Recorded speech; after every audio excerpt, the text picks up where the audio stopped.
Warning: this episode contains some strong language. Listener discretion is advised.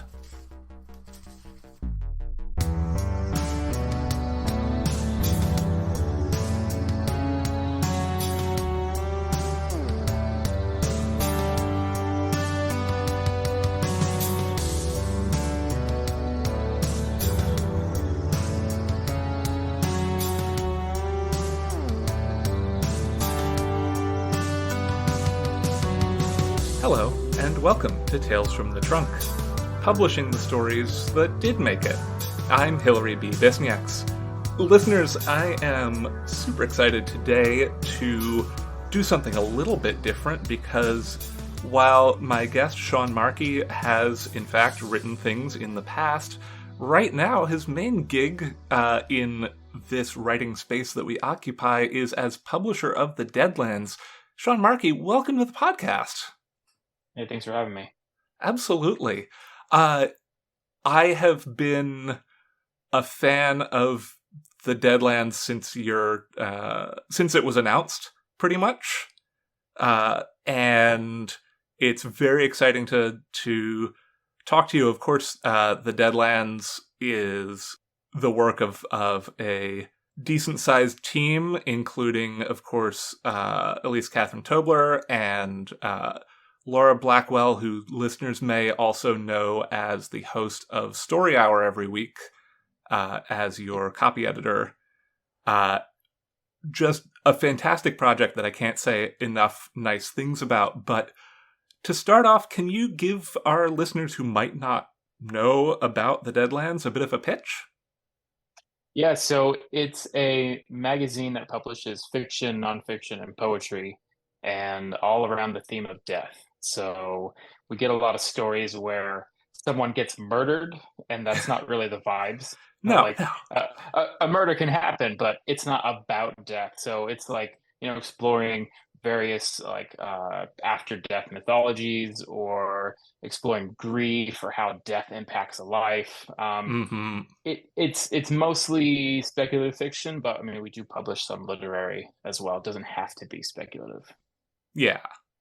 Yeah, and it's, I mean, as something of a connoisseur of stories about grief, I think it's, has carved out a really great little niche in our broader spec-fic world.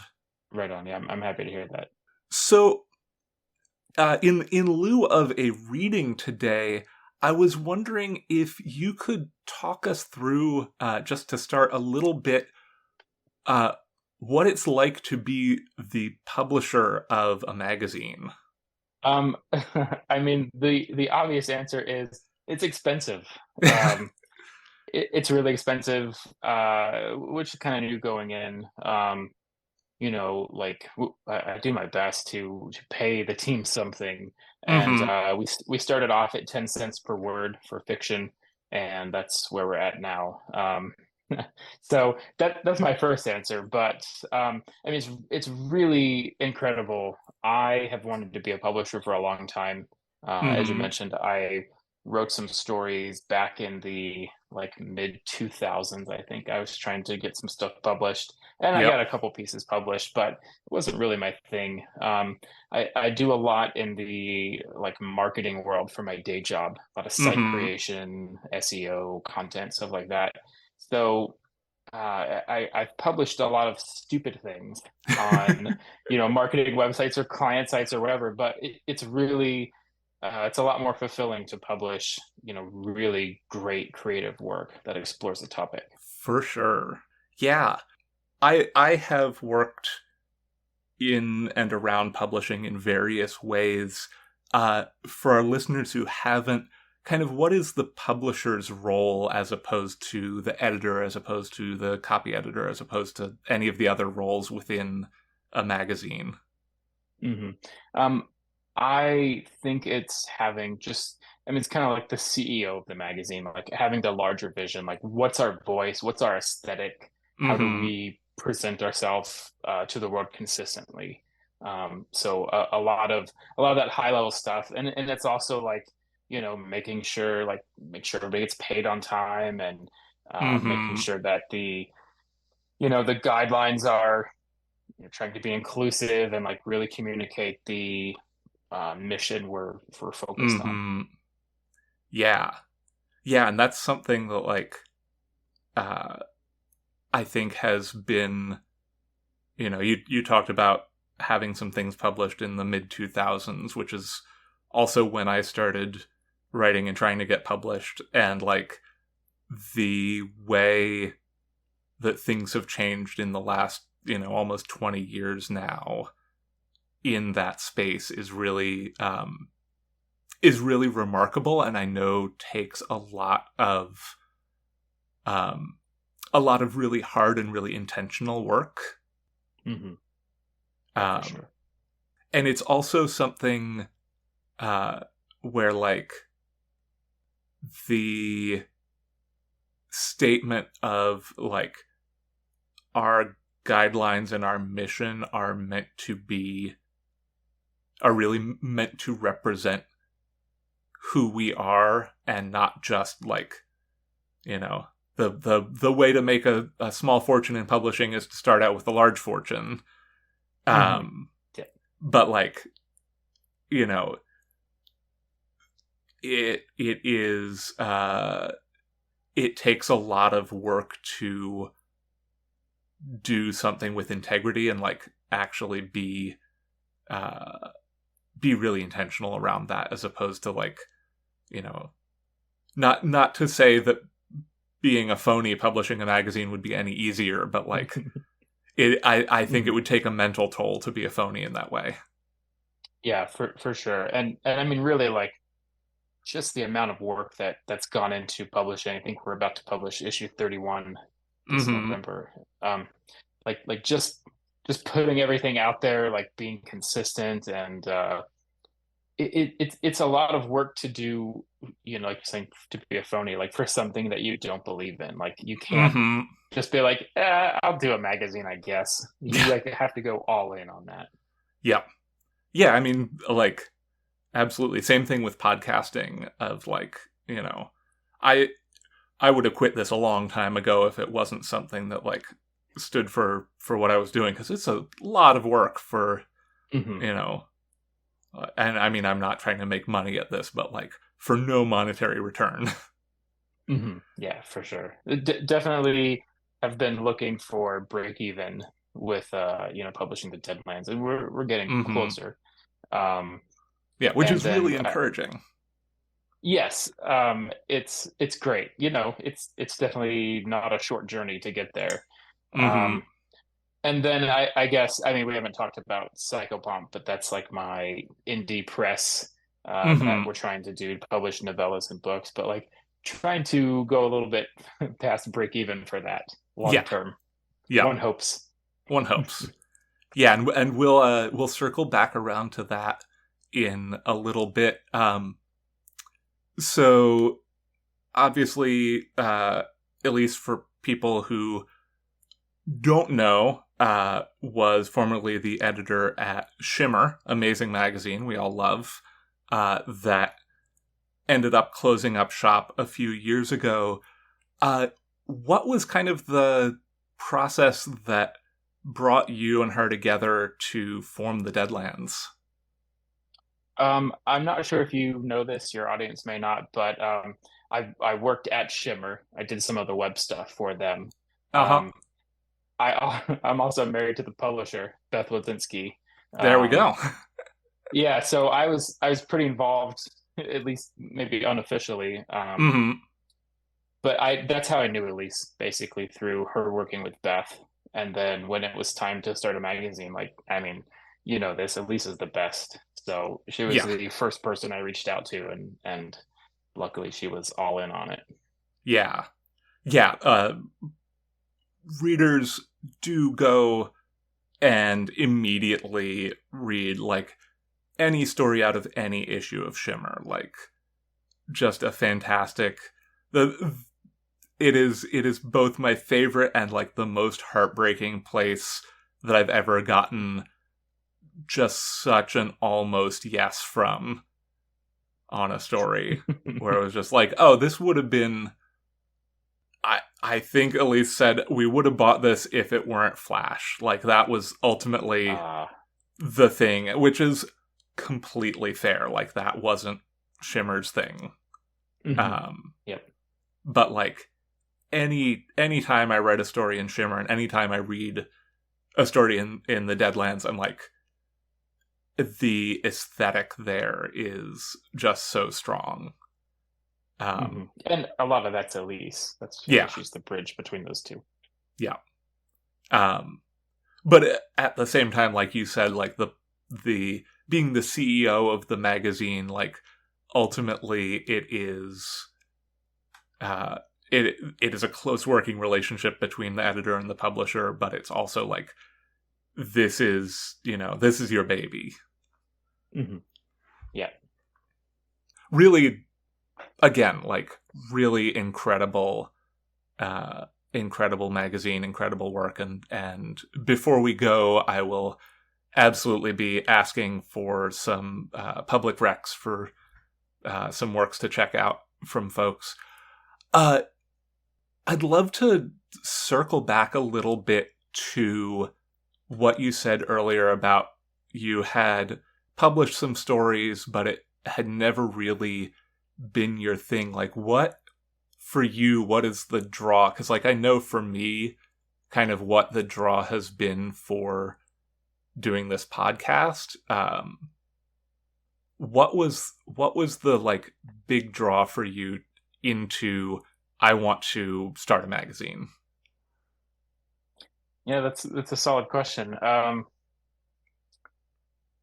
I guess I like so one answer, I don't know, sounds like, I had my PR team say it or put it together, but like I really like the idea of creating a platform that people can like make art at. You know what I mean? Mm-hmm. Um, I mean, I think the idea to me of paying people to make art that I can put on this thing I made is that's an incredible idea. Yeah. So that carries me through a lot of, when the times are rough or when like work's really hard or for working at 1 a.m. or something like that really for me counts for a lot.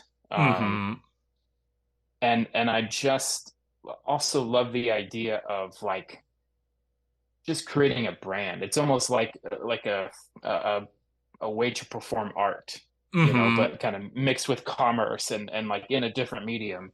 I just like the idea of like, creating this death magazine. Like there wasn't one before, now there is, and it like it I don't know if it stands for something, but people know what to expect from it Mm-hmm. after 30 issues, which is Yeah. awesome. Yeah. Yeah, for real. And that's something um I have joked in the past that I would really like to start a magazine, but that I would the joke before I did any amount of slushing or other first reading was I'd just go broke because I'd want to buy too many stories. Like, I'd want to buy everything that came in. And now I know that I probably wouldn't want to buy everything that came in by a long shot. But uh, it's still like the appeal there of making this platform for other people to of giving people a platform and having a specific mission about it. That's really yeah, it's really I 100% get where you're coming from on that, and that's something that uh, a couple of years ago, my friend Annalie Flowerhorn and I got a chance to edit an insert for Friends Journal, which is not a speculative fiction magazine or a fiction magazine typically. It is a nonfiction magazine about Quakerism, but we, over the course of several years, bullied the publisher into letting us have a an insert of Quaker speculative fiction which has since come around again, and Annalie recently had a story published in a follow-up of that. But Interesting. it was one of those things where it was like, oh yeah, like it was a lot of work, especially on top of like a day job and everything, as I'm sure you have that experience, and like I have that experience with the podcast, but it was also like, oh yeah, this scratches that particular itch. Nice. Yeah.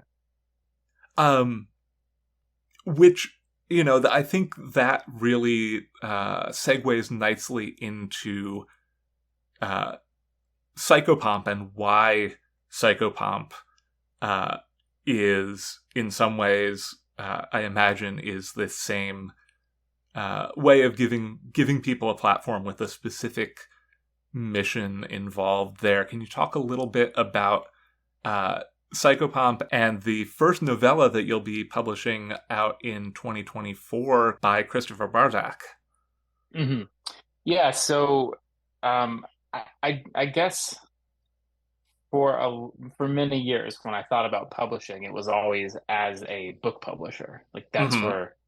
that's where I wanted to be. But that is not a great place to start, I think, unless Mm-hmm. you have 15 years of industry experience or like a really, deep pocketbook, which I Mm-hmm. didn't quite have. So, I started with the magazine, and then when that had a lot of traction, was going well, then we started to talk about, putting together a press, and keeping with the whole death vibe I got going on. Mm-hmm. We went for Psychopomp.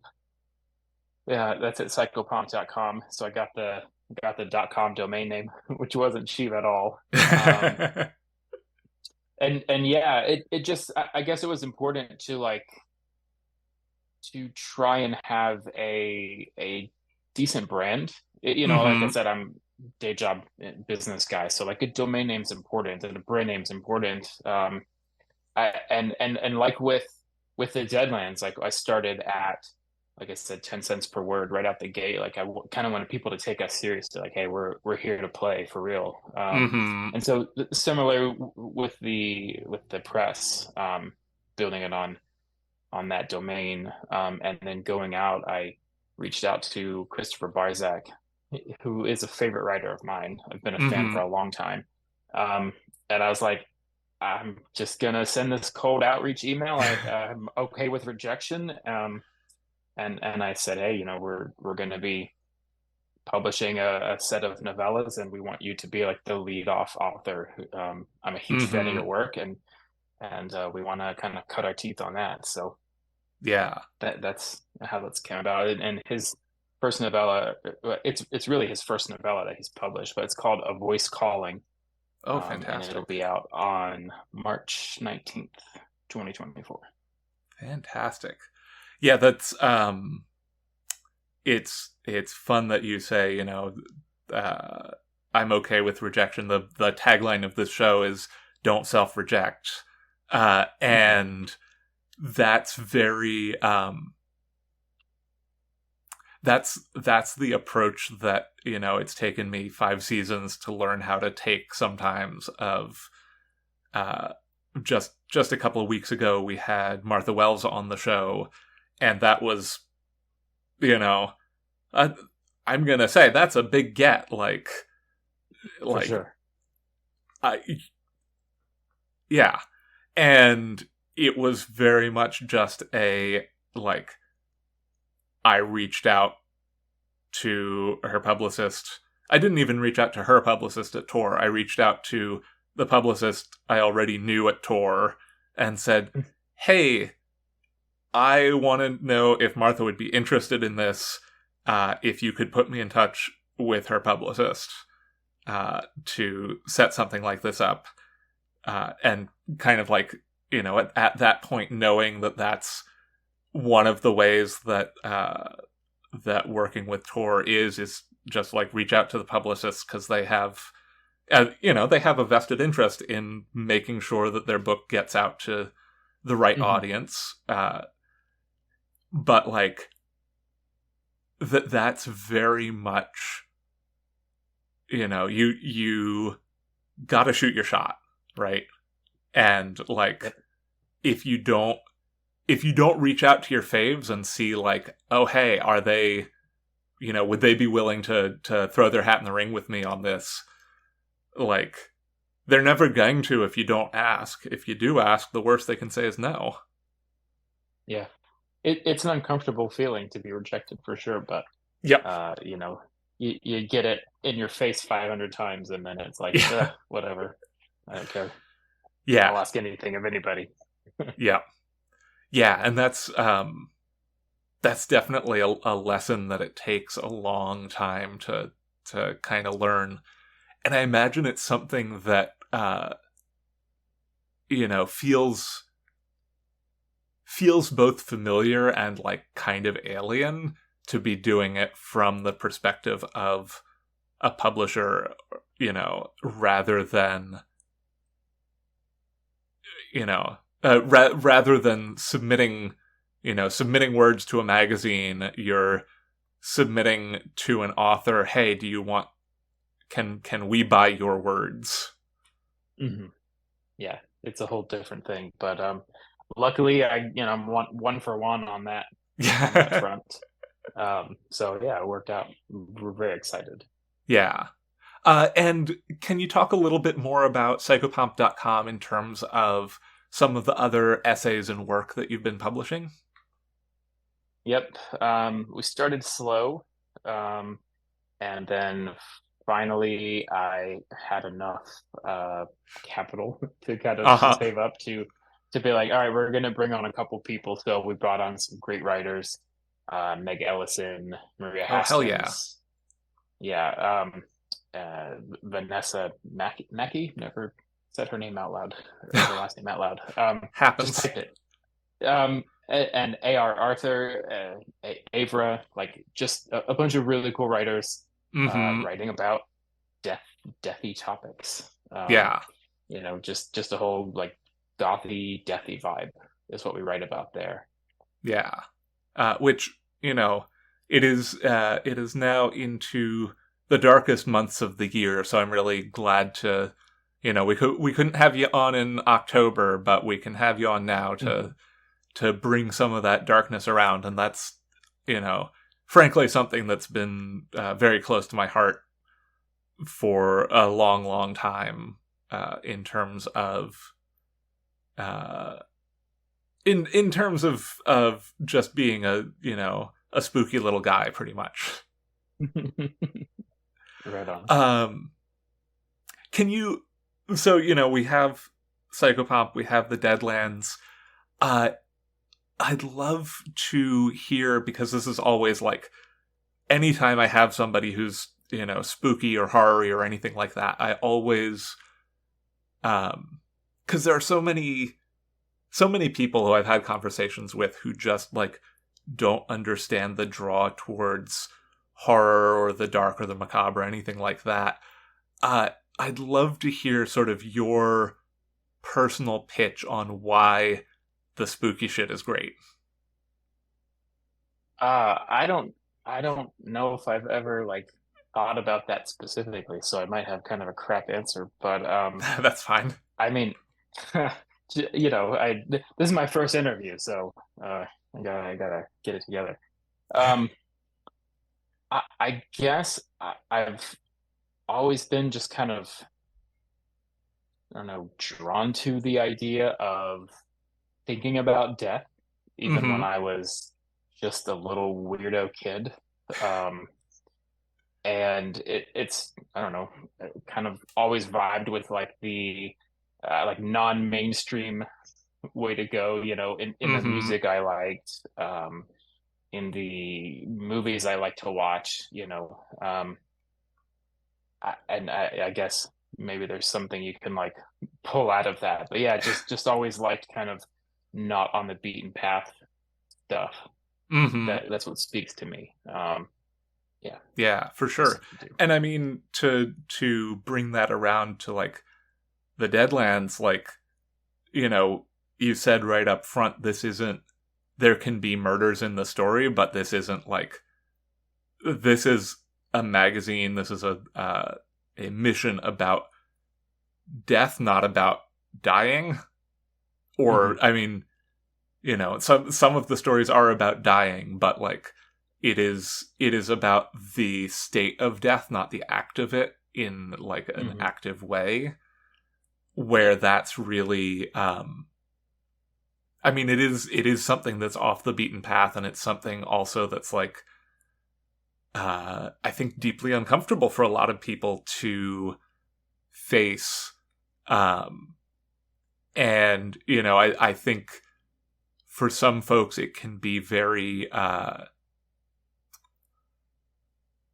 it can be a place where there can be some projection in terms of like, oh, why are you into those things, like, oh, there's something wrong with you there, which is like, I mean, everybody's got some things going on, but uh I think when you actually look at it, like the stories that are getting published in there, what the magazine is talking about, and what folks are talking about on Psychopomp is like comes down to talking about humanity really more than anything else. Like, Hmm. you know, Yeah, there's it's a topic with a lot of, you know, a lot of content to mine. Like there's mhm, just everyone's dealt with it in one way or another. Everyone's thought about it. Um, people reading it probably haven't experienced it, but that's sort of the like it could be anything. yeah, Could be anything. And so there's a lot of things to write about what it could be or how to deal with it or like, dealing with something dramatic through art at the end of the day is like a big point of it for me. yeah, yeah, absolutely. Um, because it really, like, you know, we we're just gonna beat this dead horse for the whole time. Like, that is that is the point of art, and like um that's why like making a platform with this focus is so important and so powerful. Is like, you don't know, like um my own experiences as like a nerdiverse person, as a queer person, as a trans person, like, are so there's so much of my world that is shaped by having gotten exposed to other people's narratives, and like, thinking about grief, thinking about death, like, uh right over on the shelf next to me, in the room, the podcast room, is one of my favorite books about grief ever, which is Anne Leckie's Ancillary Sword, which is like, you know what uh what a fucking powerful book. And like, I didn't understand things about my own relationship to grief before reading that book, and so like giving, you know each person is different and unique, and also we have like so many commonalities that it's really cool to be able to give voice to that. And yeah, I imagine it feels really cool for you to look at a story that's published and like hear somebody say, oh, I never knew anybody else felt that way. Hmm. Yeah, it's I mean, it's kind of a comfort. It can be a comfort, Yeah. um, or to to just read about somebody going through something or processing something, even if it's not directly a death. Um, like Mm-hmm. we recently had a poem that we published about someone that had transitioned, and it was about the death of the person they were. At least that's Mm-hmm. how I kind of took it. So I mean, it's really like it's a good story, an interesting poem, but I mean, like there's the potential to really like change somebody or really speak to somebody on a really powerful level. Yeah. which is cool. And you don't want every story to be like Yeah. this huge profound thing that you read in the magazine, but there's everybody's different. There's something for everybody. Yeah. Yeah. Yeah, and it is this it is always this balance of like, you can't have, you could, you don't want to have ice cream for every meal, right? Like, Sure. uh too much of anything uh is not necessarily going to be uh great, even if like every single, you know I could pick up a magazine that was just 10 like heartbreakingly powerful stories, and I would probably only read one or two at a time. Hmm. Whereas like, getting that balance of like, there are some laugh out loud funny things, and there are things that make you think, and like, not everything has to be for you. uh and if something doesn't hit for you, that's fine, but like, having that having that mix of things is really important, and like knowing how to strike that balance. Hmm. Yep. And that's something I trust my editors very much to Hmm. oversee. I don't I'm not in the slush inbox Right. hardly ever. I just like they understand the vision and they have done a great job carrying that out. Yeah. Yeah. No, for sure. And that's like, that was something I was going to ask, because I know that, typically that's not necessarily something that the publisher is getting into on the day to day. Mhm. Have you worked in slushing at either during doing anything with the Deadlands or any other markets? I was actually one of the first slush readers for Clark's World when they hired. Oh wow. I think this was in 2008 ish. Sounds So yeah, about right. I Yeah. read yeah I read Slush with like four other people for Neil Clark for maybe a year while I was like I think I was still in college then. Um, it was a super cool gig, and I helped out here and there with Slush with Shimmer. I was in Hmm. their forums, and they would put up the stories they liked, and kind of it was more of a committee Right. model. Yeah. So I got to read some of those, participate here and there, not a ton though. Yeah. Um, and then when we first opened at the Deadlands, I was much more in there, making sure like this is the kind of stories we're looking for. Yeah. That Um, makes sense. a little more hands on, but it's been a long time since that Yeah. happened. Yeah. Yeah. I really like. I think this is advice that I heard from people occasionally, and I'd be like, okay, yeah, that sounds good, and then like, but it's one thing to hear it, and it's another thing to actually experience it. Of like, if if you want to write, uh, it's really really valuable to read Slush, to see like, the most like heartbreakingly beautifully amazing stories come through right next to something that honestly you roll your eyes at the first sentence and say, okay, no, that's not for me. Or like, Hmm.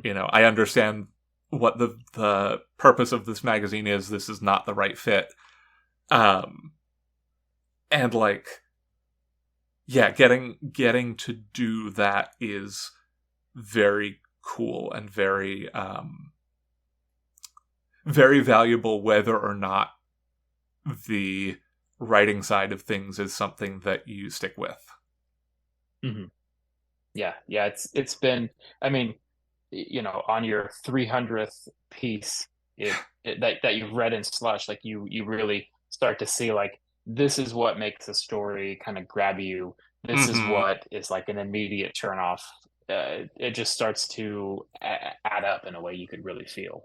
Yeah, yeah, and it also, any amount of work you do behind the scenes really gives a lot more empathy towards when you're in the slush mines yourself trying to get a story published, in terms of like, you know, you quickly understand in a really concrete way that it is not personal. Hmm.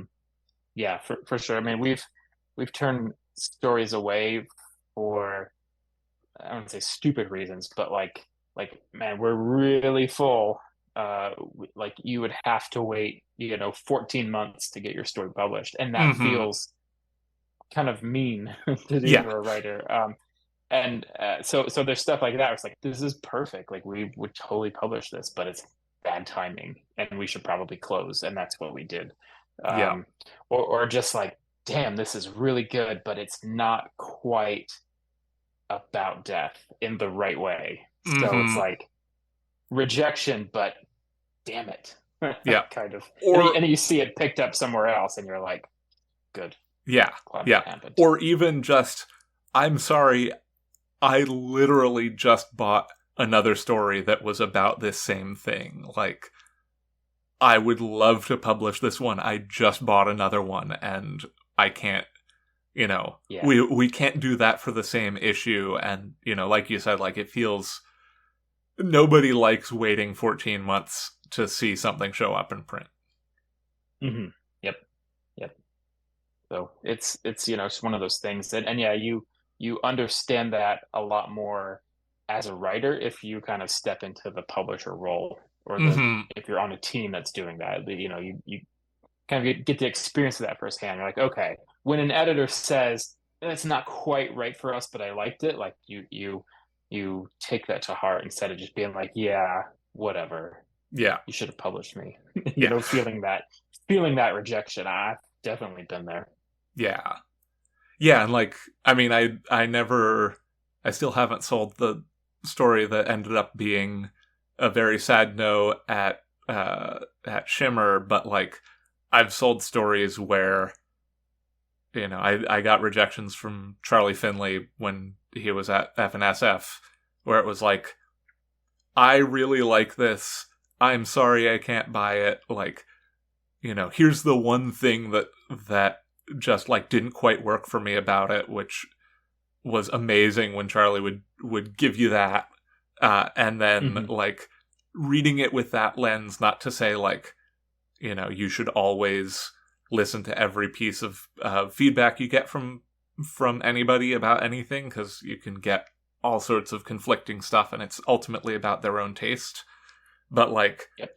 when you get something like that, and it's like, I read that and I was like, oh shit, you're right, and like flipped two sentences and sold it to the next place I sent it to, and it was like, Awesome. that's the sort of thing where it's like, uh having that maturity and that like, that awareness Hmm. is really key. So I don't know if it came over the Zoom, but there was just this weird sound in the room, in the podcast room, and this blue police box showed up in here. I'm wondering if we can take a step into this time machine and go back and offer some advice to young writer, young publisher Sean Markey, and by extension, offer some advice to our listeners. Yeah, I think the most important piece of advice is to just keep doing the thing. Mm-hmm.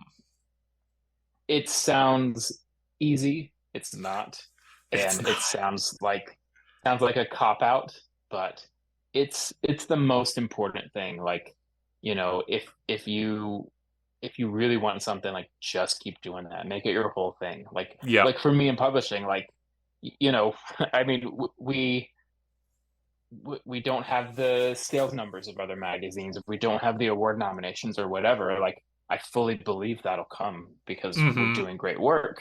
And not that that's what it's all about, but just as a way to kind of relate between the two. But like, we're going to keep publishing issues.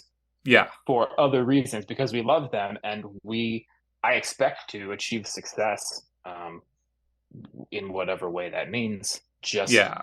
to keep doing the work. And it's the same thing with writing. Like, you're not going to sell your first piece to, Strange Horizons, Yeah. probably. You might sell your 30th or your 50th, but just keep doing it, especially if you love it. Mm-hmm. Yeah.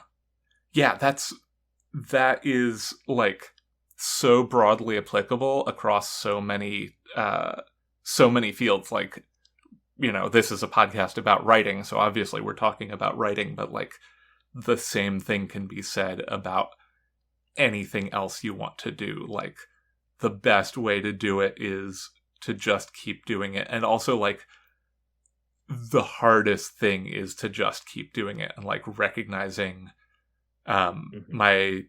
my Aikido sensei says the hardest part of any practice is showing up to the practice. And like, it is like sitting down in front of the blank page, or sitting down in front of, edits or a half finished manuscript or anything like that, or, getting up for a run or getting out to the archery range, whatever it is, like getting there and committing to it is the hardest and the most important part of doing the thing.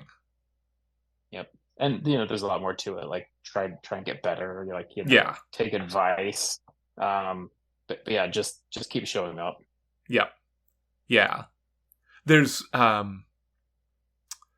don't remember the specific words for it, but like, kind of going off of that, there are a couple of different words for practice in Japanese. This is something that my sensei, brings out once every couple of years. If you've had a martial arts sensei, you know that they only have a limited number of stories, and eventually they will start to loop like an NPC in a video game. And we love them for it. Sensei, if you're listening, I really appreciate hearing these stories because I take something new out of them every single time. But there's this idea that there are, what it comes down to is there are multiple kinds of practice, and that, there is a word for practice that just means basically like repetition for the sake of repetition, and that's not, when you show up to practice, that's not the practice you want to do. The practice you want to do is mindful.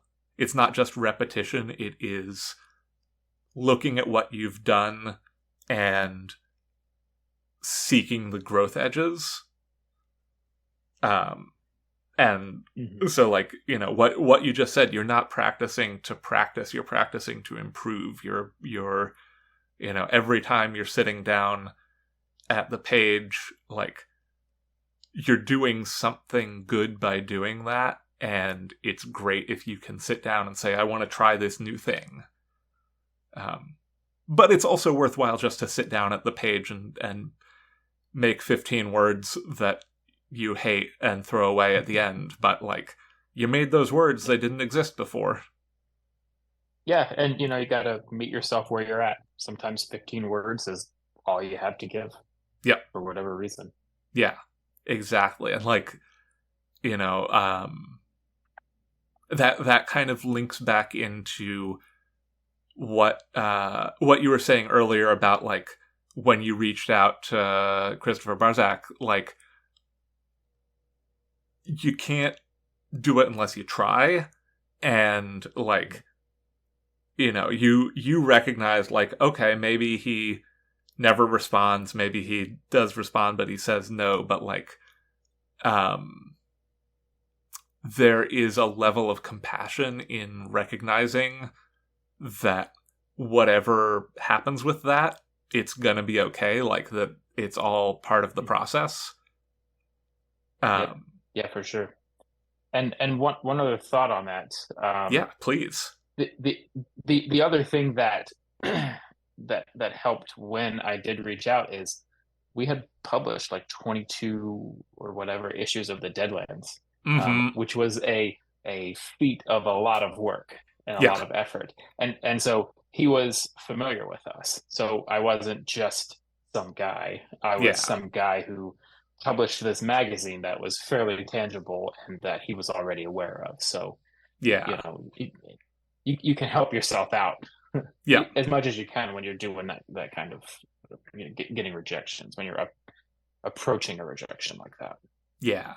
Yeah, and that's exactly, you know, that's exactly the thing here too, is like I reach out to I won't say all the time, but I reach out to folks, and it's like, now if I reach out to Tor or somewhere else, if I reach out to a publicist, I'm like, I've got over 100 episodes out now. Like, you can hear the work that I've done, and like, you know, uh, it it feels weird sometimes to lean on like the big names that I've worked with, but it's also like there's a part that's just like, yeah, do that. Like, Mm-hmm. you're not necessarily. I appreciate every listener, no matter how many episodes they've listened to, and like I get that some people are just going to tune in when it's like Martha Wells or Chuck Tingle or Sarah Gailey or something like that, as opposed to folks who are like want to tune in for an author that they've never heard of before. Mm-hmm.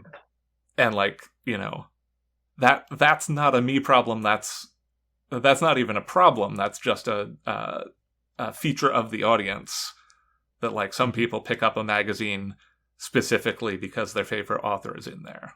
Yeah, for sure. Um, so it's all work there, and it's all stuff that can be approached and should be approached with a level of intentionality and compassion, Mm-hmm. and like Yeah, totally. and that knowledge of that it's all part of the process. Like, you can't have a magazine that's going 31 issues strong almost now and is going to be going into print next year uh, without Yep. publishing those 31 issues first. Like, you have to put in the work. Mm-hmm. Absolutely. So speaking of print, can you talk to our listeners a little bit about some of the changes that are coming up with the Deadlands?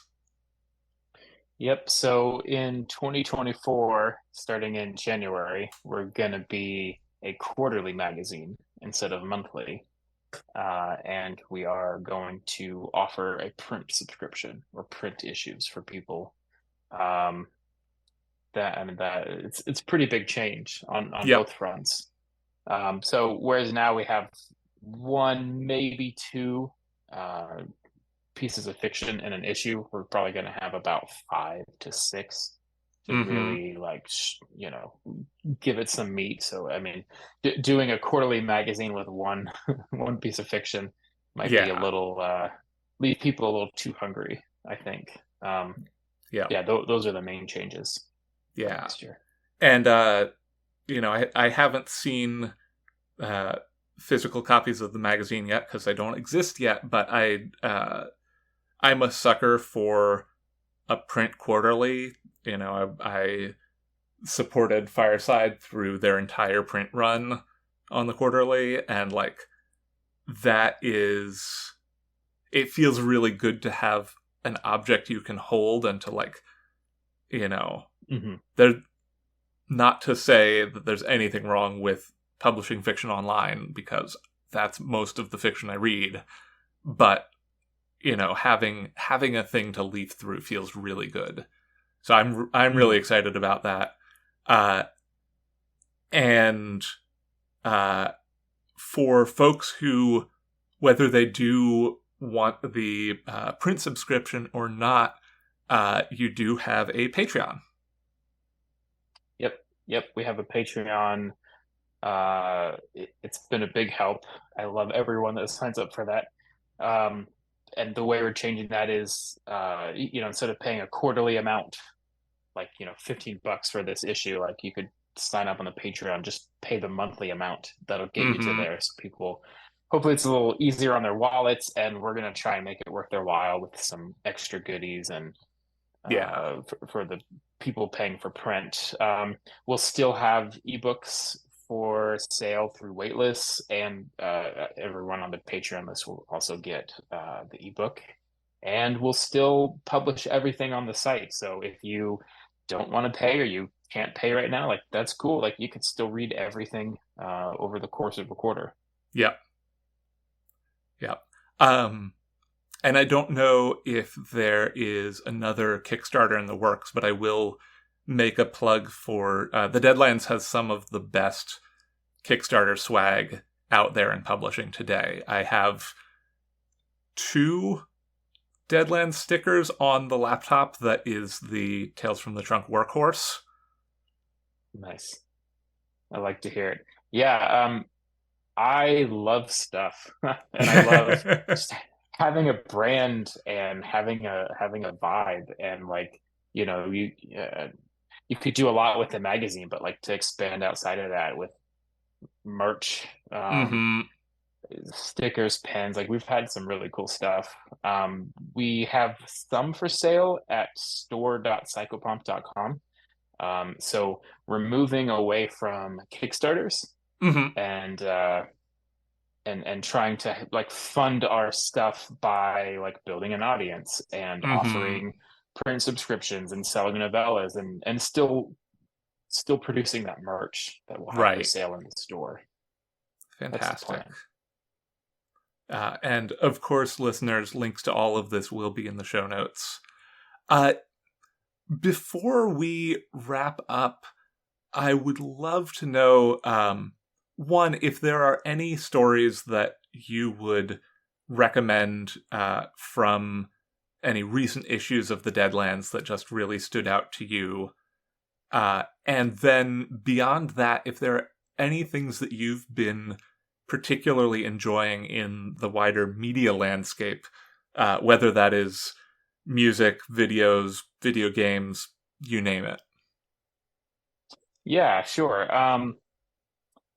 I'll start in reverse. I've been playing Diablo 4 Oh, hell yeah. a lot lately as obviously a necromancer. So I've been enjoying my skeleton army and exploding Mm-hmm. corpses and all that. So yeah, that's been a lot of fun. As far as music, I tend to like kind of the heavy rock stuff. I'll leave people with one recommendation so they're not overwhelmed. I really love a band called Spirit Box. Oh, nice. They're they are kind of melodic heavy, not too Nice. much screaming, but some screaming.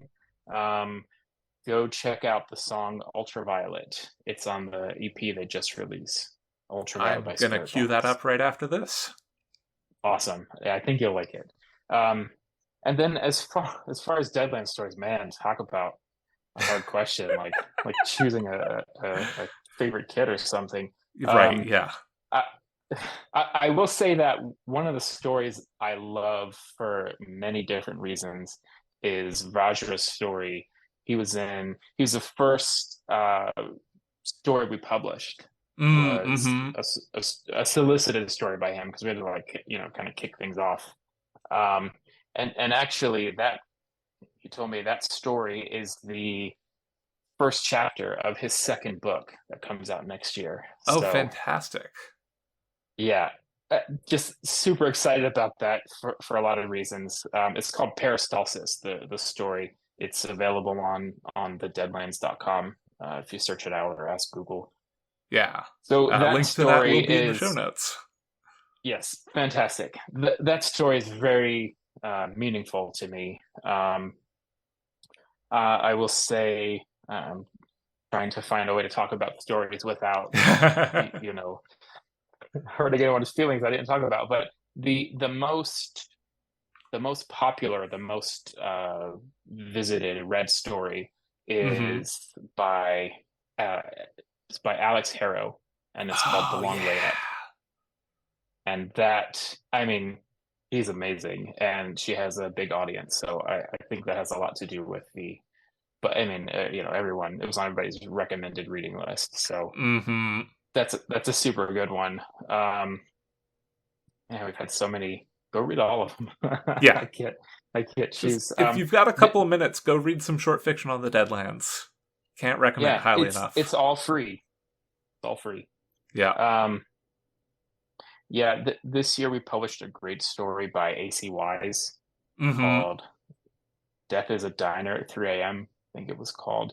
Oh shit, Um, that one was so good.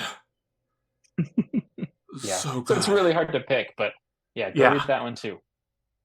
Yeah. Check them all out. There are no whammies in there. Yeah, yeah, for Well, sure. Sean, it has been such a delight having you on here. Before we wrap up, where can our listeners find you? Um, well, go to psychopomp.com, thedeadlands.com. Those are our main sites. Mm-hmm. We are sort of active on Twitter. I refuse to call it X on Right. Twitter. Yeah. No. Under at the Deadlands and at psychopomp.com. You could also find us on Blue Sky. We're very much more active there. Mm-hmm. We especially with the Deadlands accounts, I like to have fun and just kind of be weird and out there. Yep. Any tweet you see that's like all lowercase and is kind of bizarre, that's me Yeah. having fun. So definitely find us on social media, and that's the place where you kind of engage with us the most. Fantastic. And yeah, the grand tradition of magazines having fun Twitter personalities. I definitely have in the fondly remembered distant past tweeted a lot with the Shimmer magazine Badgers. Mm-hmm. Yeah, Yeah, good times. good stuff. Would recommend. Well, Sean, it has been such a pleasure having you on. Thank you so much. Yeah, it was my pleasure. Thanks for having me. Absolutely. Tales from the Trunk is mixed and produced in beautiful Oakland, California. Our theme music is Paper Wings by Lillian Boyd. You can support the show on Patreon at patreon.com/trunkcast. All patrons of the show now get a sticker and logo button, along with show outtakes and other content that can't be found anywhere else. You can find the show on Blue Sky at Trunkcast, and I post at HBBisnieks. If you like the show, consider taking a moment to rate and review us on your preferred podcast platform. And remember, don't self-reject.